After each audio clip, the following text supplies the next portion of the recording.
সেই দিব্য স্তুতিটার নামেই হল অক্রূর বন্দন। ভাগবতে বলছেন অক্রূর অভিবন্দনে,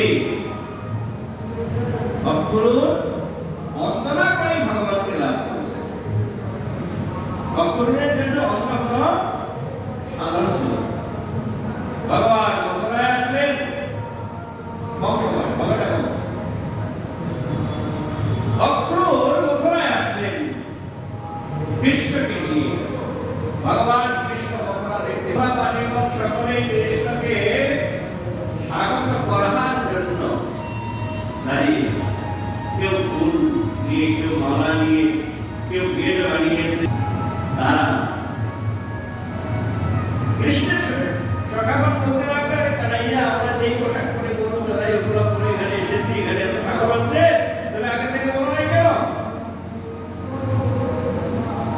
ভগবান বললেন এখানে তো মামার বাড়ি, কংস তো মামা হয়, অতএব সেই মামার বাড়িতে সকলেই মামা।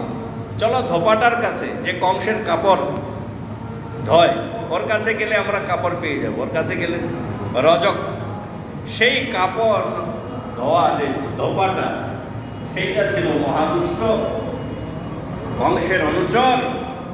ও একেবারে কৃষ্ণের উপরে রেগে আসে, ক্রোধিত হয়ে কৃষ্ণকেই মারতে আসে। ভগবান ক্রোধিত হয়ে ধোপার গালে এক থাপ্পড় মারলেন, আর ধোপার মস্তক ছিন্ন হয়ে গেল, আর সে মারা গেল। বাকি যতজন ছিল ধোপাগণ সব ছেড়ে পালিয়ে গেল। পটলা পটলি, সেই পটলা পটলি ছেড়ে পালিয়ে যেতেই সখাগণ বস্ত্র নিয়ে এসে পড়লেন, কিন্তু হয়ে গেল উল্টাটা।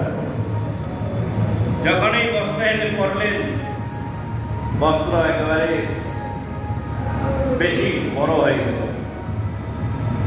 দর্জির কাছে নিয়ে গিয়ে ঠিক করে নিলেন।